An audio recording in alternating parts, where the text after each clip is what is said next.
मेहुल शेठ. अहो ते चला बारामतीला जायचंय. बारामतीला काय? अहो ती याच्या ऊसाची लई चर्चा चालू आहे. यायचा ऊस शाना नागचीन तर गपरा यायचा ऊस बघितला मागच्या वर्षी आला का तिथं प्रदर्शनाला 10 गुंठ्यात करते ती तुला जमणार आहे का 2 3 एकरात करायला. परत ती बांधलेला बघितलं का तसं बघितला तो खर्च तुझ्या खिशाला माझ्या खिशाला परवडणार आहे का. अजून तू राव ठिबक कर ना शेतात आणि तू ती सेल्सर आणि वेदर फेसेल त्याचा खर्च माहित आहे का आपल्याला. अरे पण ती आणि 200 टन म्हणे त्या ते करला. अरे पण आता आपलं काही नाही करता 60 70 80 टन जातोय पोतापुरतं होते काय तू उगाच नादाला लागला उगाच कामाला लागतील बरं का. त्यापेक्षा गप चल चौकात चहा बी घेऊ पाहिजे तर फ्रेंड घे पण फ्रेंड घे. अरे पण तिचा तज्ञ आहे. त्यांना आपण तुझे प्रश्न विचारू. म्हणजे तुझं पण समाधान होईल आणि मला पण ऊस लावता येईल. फक्त तुझी इच्छा आहे तर जाऊन येऊ बारामतीला. जाऊन येऊ आपण तिथंच विचारू. अरे हो बघ यायचं ऊस. मध्ये सर असतील त्यांना जाऊन विचार तुझे प्रश्न आता. तर ए आय ऊस चाललंय. पण आता ह्या ए आय ऊसाला तुम्ही 10 गुंठ्यात करताय. मला तिथे एकरांमध्ये करायचं ते शक्य आहे का?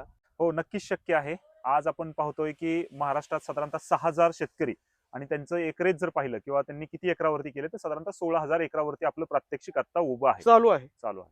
आणि मग आता ते चालू आहे म्हणताय, शेतकरी तयार झाले म्हणताय. पण आता मला मजुरीला माणसं मिळत नाहीत. खर्च बरोबर. जास्त होतोय, खर्च बरोबर. वाढतोय. ही बांधणी कशी काय आम्हाला शक्य आहे? तुम्ही इतकं सुंदर बांधलंय, तुमच्याकडे सगळं मनुष्यबळ आहे, सगळ्या गोष्टी आहेत. आम्ही कसं करायचं? ए आय ऊस आपल्याला बांधायचा नाही हे प्रामुख्याने तुम्ही समजून घ्या. बरं. अजिबात बांधण्याची गरज नाही.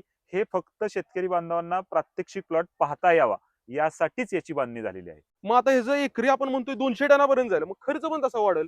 ही जी सिस्टीम वेदर स्टेशन सांगताय, सेन्सर सांगताय, या सगळ्या गोष्टीचा खर्च किती जातोय नक्की एकरी? एकरी फक्त 10,000 रुपये खर्च आहे.